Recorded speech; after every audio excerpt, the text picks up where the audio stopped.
Hello folks, we're out on a bit of a bimble today. We're actually walking a little bit local to where I live, well, about 7 or 8 miles away. There are certain places along the way, some of it I've researched quite well, some of it I haven't. We're also actually doing another walk that I'm planning on, which there's a lot of research needs to do it, a lot of locations. It's more not of an actual walk because the actual distance between a lot of these locations all over Nottinghamshire. When it does come out, I hopefully will be an interesting one because I'm finding out lots of interesting things about it. I'm hoping to get 2 or 3 interviews and get to a place that's not even, well, a couple of places are on private property, but we are sort of like doing a bit of a recce to see what we can see on those. But along the way, we're going to see some other places as well. So we've just walked through Kimberley. Well, that's where we started from, in Nottinghamshire. And they have no brewery. The Hardy and Hansons Brewery, or better known as Hardy and Hansons, this was the oldest independent brewery within the county of Nottinghamshire. It dates back to 1832. Originally, it was 2 breweries, one the Hardy's Brewery and the other the Hansons Brewery. They eventually merged in 1930. The brewery's water source came from the Alley Spring on Hardy Street. A historical water from the Holly Well, the well and spring was crucial for the early Kimberley Brewery. The spring provided the water for the first commercial brewery, and that was established by Samuel Robinson in 1832. A few years later, Stephen Hanson also used the Alley Spring, as he also built a brewery on what is now known as Brewery Street in 1847. The 2 competing breweries, near enough opposite each other, had a friendly rivalry. The spring today seems to have disappeared, either under the road or has dried up completely, but is of historical significance to the area's brewing industry. William and Thomas Hardy were successful beer merchants from Heanor. Heanor is about 5 miles west of where we are at the moment. The Hardys purchased Samuel Robinson's brewery in 1857. 25 years after it was established, and then 4 years later they moved out to the old bakehouse and constructed a new brewery that became the central brewery within Kimberley. Also in 1861, Stephen Hanson died, and the business was continued by his wife Mary and their son Robert Hanson. Both breweries began to buy pubs throughout the area to supply with their own ales. Thomas Hardy purchased the Cricket Players Arms, now known as the Cricketers Rest, in Kimberley. For here, he pioneered the tied house system. A tied house is a pub or bar that is obligated to purchase alcoholic beverages, particularly beers, from a specific brewery or pub company. This contrasts with a free house which can choose its supplies freely. However, the increased production of Hardys and Hansons meant they started to run short of the spring water. This was resolved by agreement to share the water from the local Holywell Spring.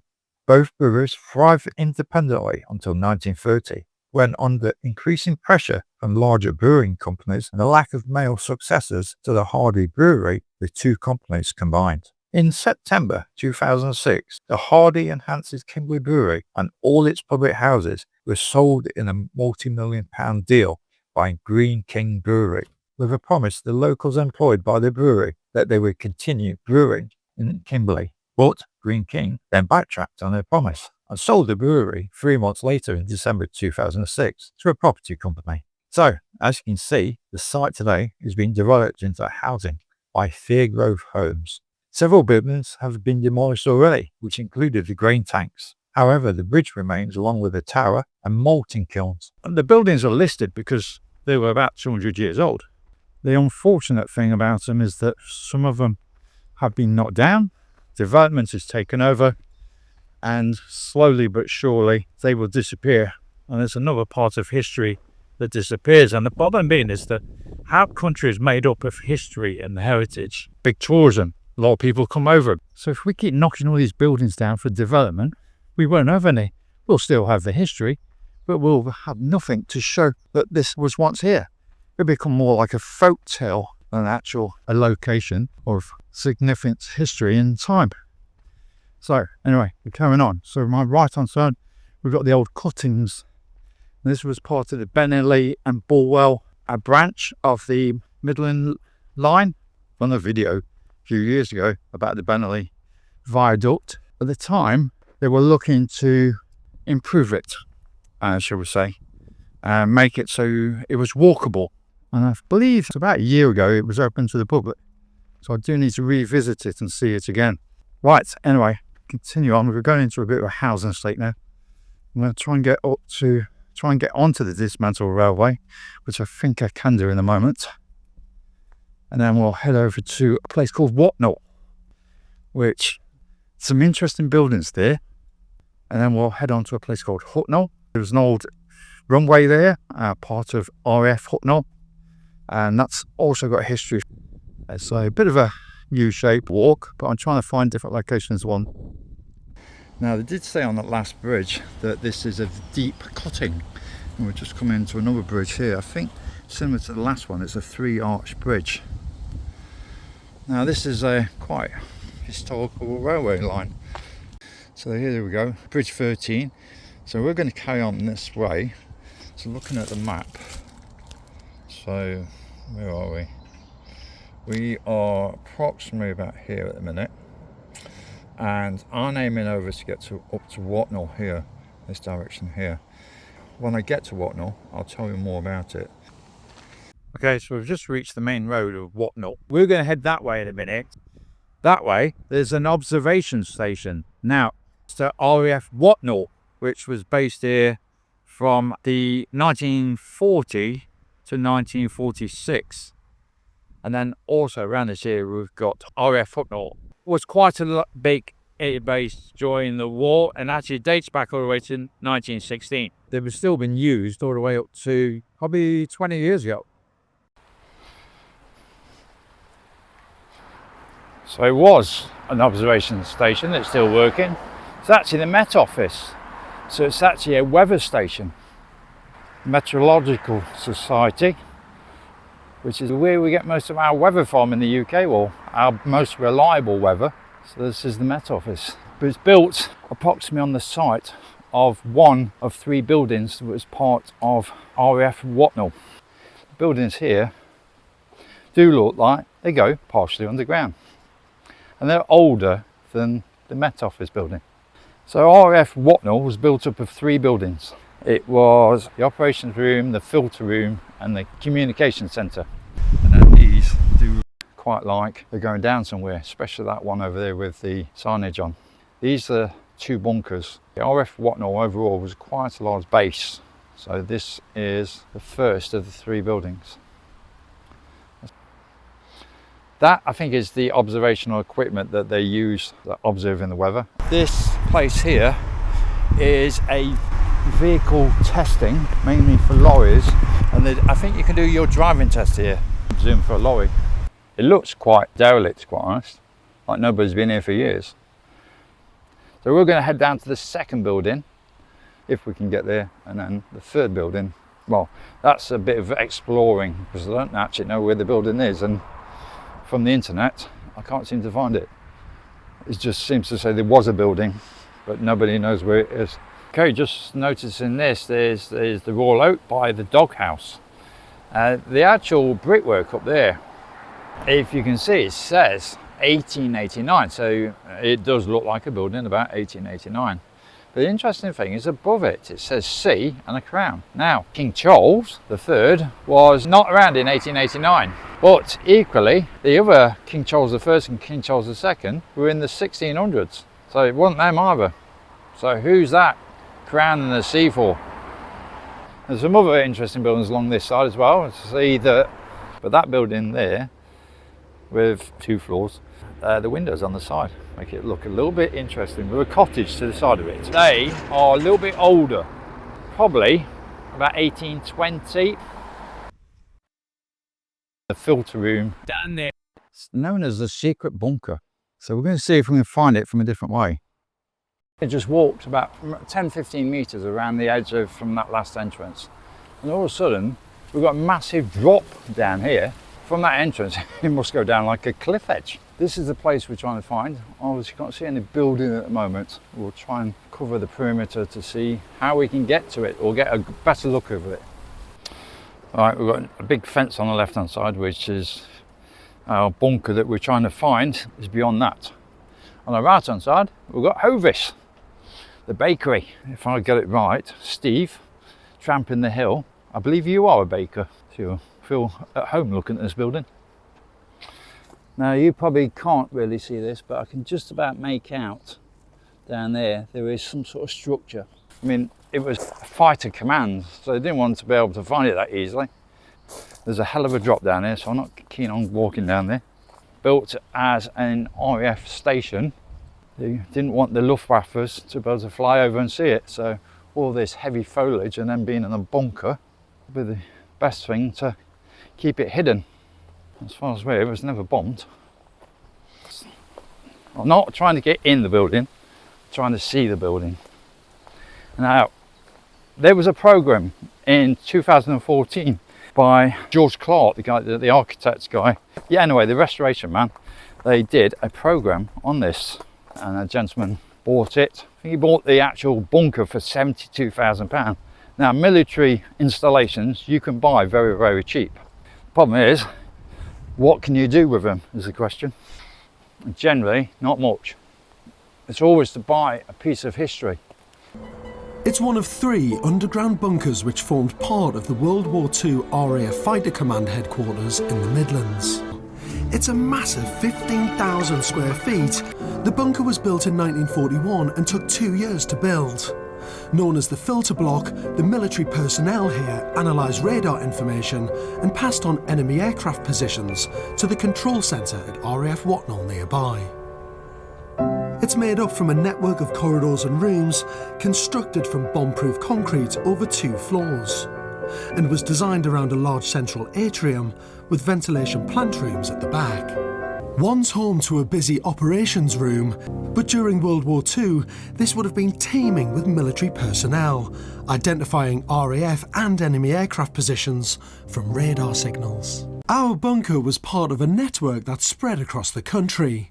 They were built underground to be bomb-proof so that hundreds of military personnel could work safely and secretly. Each one had a central control room where the Women's Auxiliary Air Force mapped the positions of incoming enemy aircraft using radar technology. Well, I did say this is a explore video. Yeah, I'm right in the thick of it now. I was going to think about going down that way, but there's a barbed wire fence. And then going back that way. Yeah, not the easiest way. And what worse to that? I've got shorts on. We've got loads of nettles. Probably wasn't the best idea to wear shorts when you're exploring through woodland and nettles and stuff like that. But we do these things for YouTube. For the views. Well, I say that. I reckon YouTube can't work out my channel.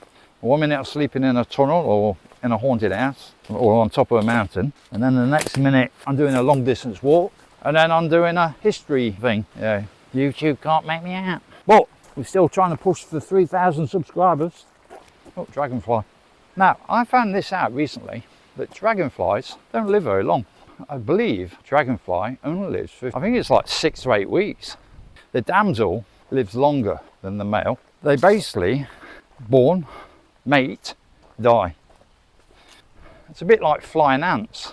Obviously the queen is out trying to find a new nest, and that's coming up very soon. Flying Ant Day. Look forward to that one. Okay, so we've come to the other side. If you can see behind me, there's a lot of bracken. And it's as tall as me. Now the thing I'm looking for is just down there. Can I get to it? I don't think so. There is only one other way to get to it. And that's going through the front gate. Unfortunately, it is private property. At the moment, this isn't a feasible way to get to it. But I won't say I've got a trick up my sleeve, but I've got another way of possibility to get into this building. If we can do it, we might actually go a little bit further. As for today, to see this building, we're not going to be able to see it. But we have got other buildings I want to see further along today. So this is a bit of a teaser video of what's to come. As I said, I'm trying to put a lot of research together and hoping to get to speak to some people and have an interview if possible, to be able to go on to certain private land where some of these locations are. hopefully we can pull it off. We're heading towards our next one, over towards the old RAF Hucknall, and let's carry on the route.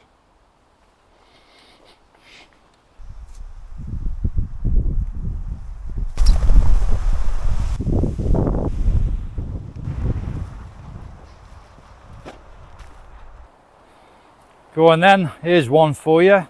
What's these for? They've just been fenced off, double fence. So it's what's inside is obviously what they're trying to protect, but all I can see is some thistles and a bit of earth. There's some weeds, there's nothing in there in between, but I don't know if it's the deers, because the fencing is all the way down to the edge. So they've actually built a lot of fencing along the edge on both sides. So they want anything to get past here, animals and everything else. The only thing is, all you've got to do is go round. No idea what's that for. Any ideas? Because I haven't got a clue. We'll be able to see the runway in a moment. RAF Hucknall. Oh, that's the sign of the Robin Hood Way. So we are now on the Robin Hood Way. Now that is, I think it's 107 miles. Although it does follow a funny particular route. A moment ago, as I was approaching Hucknall, my first YouTube video I put out was The Tales of Robin Hood and the Lost Knickers. Funny title, you may think, but there was a reason for that. But that was actually, the other side of Hucknall is a place called Limby. And that's where I started that walk. And that was, what, 3-4 years ago. And this is interesting. It says deliverers on this thing. So, yeah, deliverers. What are you delivering? Not much from here, because the path doesn't go this way and it just stops here. And we can just about make out the other side of that field. Look along the edge is the old tarmac of the old airfield, the runway. And obviously it continues all the way down to where those houses are. But we're going to see if we can get a better look of it. So this whole area is part of RAF Hucknall. Now this airfield was opened in 1916 during the First World War, with its grassed runway housing number 12 group of the Royal Flying Corps, where they operated earlier military biplanes, first the Curtiss JN-4 Jenny. Then in 1918, 2 further squadrons arrived, and number 130 Squadron, bringing with them light bombers known as Airco DH-9s. Plus 205 Squadron arrived in the same year with Havilland DH-4s, the first 2-seater biplanes. All of these squadrons were absorbed into number 15 training depot following creation of the Royal Air Force, RAF, on the 1st of April 1918. The start or end of the runway. It does look like there's a bit of a path there, so I wonder if I can actually walk on the runway. We'll see if we can get an entranceway onto it. Oh, like this entranceway here. There you go, straight onto it. Let's just walk on the runway then.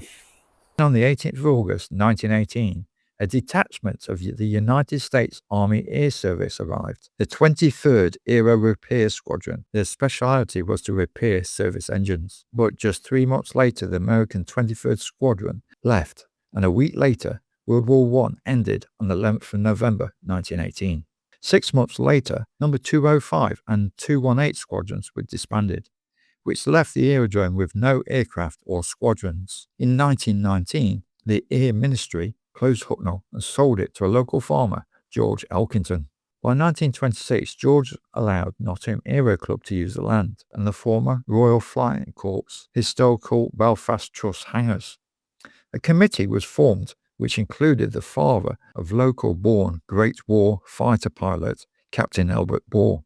He was the UK's leading flying ace during World War I, but he was sadly gunned down in 1917 during a dogfight with the Red Albatross, brother to the German flying ace, the Red Baron. In 1928, the airfield was reopened by the RAF, as they began to expand the RAF stations and airfields in England. The Light Bomber Special Reserve Unit was formed as part of No. 504 Nottingham Squadron. Come the early 1930s, the runway was transformed from a grassy flight strip to a tarmacked runway, where the Hawker Hind light bomber was stationed, and then the new monoplane of the Hawker Hurricane was stationed here too. From 1936, the airfield became more secure, with several protection outbuildings, including pillboxes, and the HQ tower with a bunker at the north of the airfield was built within the expanding perimeter. The airfield now was being used frequently for the training of light bomber pilots as the advancements of aircrafts continued and the threat from Germany became stronger once again. So we're still walking along the runway. Now, actually beforehand I was thinking it was a small runway. If I zoom in, which is not going to be really poor quality, but right down where you can see far past them vehicles all the way up towards the tree line, but then there's a field and then there's like a hedgerow. That is where the runway starts, next to that hedgerow. And according to this, we are still on the runway, or what was the runway. Now, as you would imagine, most of the streets that have been built recently around here were all named after things to do with the airfield.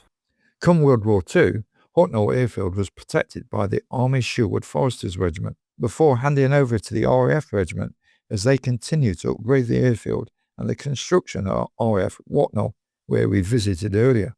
So that was built to house within the bunker No. 12 Group Fighter Command. On the 10th of September 1940, a meeting was held at Hucknall between Flight Ace Squadron Leader Douglas Bader and Air Vice Marshal Trafford Lee Mallory in reference to the planning of a flight tactic that became known as the Big Wing. This was a large formation to meet German Luftwaffe planes head-on during the Battle of Britain. Air Vice Marshal Trafford Lee Mallory later went on to be in charge of the flight part of the D-Day landings. The airfield runway was lengthened for bigger bombers, including V-bombers, to take off and land from here, expanding the runway by an extra 300 metres. As we branch down here, getting towards the end of the runway, there is a building where the museum is. Now, as far as where the museum's closed, it's only by appointment. In December 1940, a believed to be Dutch pilot arrived at the airfield who wanted an aircraft to fly back to his base in Aberdeen. But it was realised the pilot was in fact an escaped prisoner from Camp 13, a prisoner of war camp 10 miles northwest of here, in Swanwick, Derbyshire. The prisoner was German flight ace Franz von Werra. He was rearrested and sent back to the Camp 13 under armed guard. In 1957, a film was made of Franz's escape stories, named The One That Got Away. After the war, in 1946, the nearby RAF Watnall was vacated by No. 12 Group and transformed to the Rota program. This was an air defense radar system to counter possible attacks by Soviet bombers. There's a child in that car, driving that Range Rover, on a public road. Couldn't be more than 10, maybe 11. He was with his dad, but I've stopped there, now I'm filming. Anyway, he drove about 100, 200 metres further and then stopped. And then he just stayed there for about 5 minutes. Oh, well, I was going to go down there, but I can't go that way.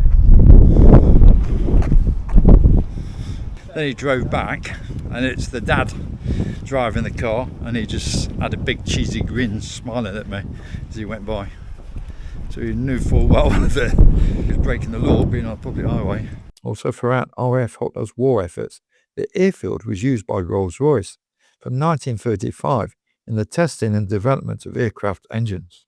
By 1938, the fastest aircraft engines, with speeds of 300 miles per hour, were being developed and fitted into airplanes by Rolls Royce. In 1942, power jets designed by Sir Frank Whittle were being fitted into Wellington bombers, and in 1942, the Gloucester Meteor was the first British fighter jet that fought in World War II and was built here. Then after World War II, later models of the Gloucester Meteor engines were tested in Avro Lancasters and Douglas DC-3s with turboprop engines. By 1951, the runway was extended again for the use of heavy and fast military aircraft, extending its length to 2,535 metres, which is 1.57 miles, and actually became one of the longest runways in the whole of the UK. Then in 1953, the first test was achieved by the first jet vertical takeoff and landing, or VTOL, by the Rolls Royce Thrust Measuring Rig, or better known as the Flying Bedstead. Later, this technology was used in the jump jet Harrier. Since then, over 100 different aircrafts have and are still being designed using this type of technology. Rolls Royce at Hucknall continued to test and develop aircraft engines till 2007. Today, the bottom half of the runway has become a new housing estate, but some of the airfield buildings do remain within the old airfield perimeter, including runway protection buildings and, I think, Stanton wall shelters, although some today are on private land, plus the airfield museum still exists. Well, I'm not sure what I'm looking at there. I presume that's a bridge that's been made. It looks like it's a rusty bridge. Okay, so I've just been informed they are building a bridge, but it's not for here. Been taking a year to build it. It's going to go possibly over the River Trent. It's probably wide enough to do that. So they're making it here. The River Trent is quite wide. You can see it's got the base of it as well. Obviously the structures will be taken away. Even once they've completed it, the River Trent is about 7 or 8 miles away from here. How are they going to get it from here to there? I mean, you're not going to get that on a lorry. It's probably end to end is going to be at least 80 metres wide and also 30 metres high. What sort of vehicle is going to transport that? Answers on a postcard. So while I was in the army, I had to spend a period of time at an RAF base, RAF Broughton. It was a military hospital. So after I had my injury in the army, but I spent about 4 months there, rehabilitation. They said it was easier for me to just stay at the barracks rather than going back there and forwards there every day. So when I stayed there, I got to know all the RAF, nurses. But also, one thing I did do that not many guys in the army ever did, I actually played for the RAF in a football match. So they went to, I think it was Bridgend. Now I was meant to be recovering. I was asked to play for this football match. I used to be a goalkeeper. So I played in Wales. And I thought, well, it'll be all right. My regiment, the army won't be there. So I'm going to be on RAF base. So I could play for this football team. So I played the match. And at the end of the match, we went into a place called the NAFI. So the Navy, Army, Air Force Institute. When I went in there, I thought, like I said, I didn't think anybody from the army would be there. And then when I walked in there, my training officer from my regiment was in there. And they've just done a cross-country run at the RAF base. And he was wondering why I was in there. Now, I made out that I went to watch the football match. Until some bright spot behind me that was in the RAF team came over to me and said, oh, he did a blinder in the game, played really well as a goalkeeper. And at that point, my training officer said to me, right, you're back at barracks tomorrow. Your physio's finished. Unfortunately, me playing for their football team didn't work very well. There's not many army soldiers that played for RAF team, but I got caught hook, line and sinker. The next day I was back at barracks. No physio for me, because it was a bit of a DOS when I was at the air base. I mean, apart from my physio I had to do twice a day, I just had a room on camp. I used to hang out, and that was either in the RAF mess or in females' accommodation. But anyway, that's a different story. So I do have a slight connection to the RAF. It's probably frowned upon. I'm not sure. If any of my old army mates watching it, I'm sorry. I didn't expect to see a roller coaster here. Well, not roller coaster. It looks like a very rusty mousetrap that's been there for a very long time. Surprising what you see, a 10-year-old lad driving a Range Rover down the road, and now I've seen an old rusty mousetrap roller coaster. As we're at the Flight Test Museum of Rolls Royce, I'm going to wrap this one up for here. So hopefully you enjoyed it. Found out a bit about the beer of this area and some things about the air, as in RAF. I shall speak to the next one. Please click the like, please add a comment, and please subscribe. Take care, look after yourselves, and I'll see you soon. Bye-bye, hikers.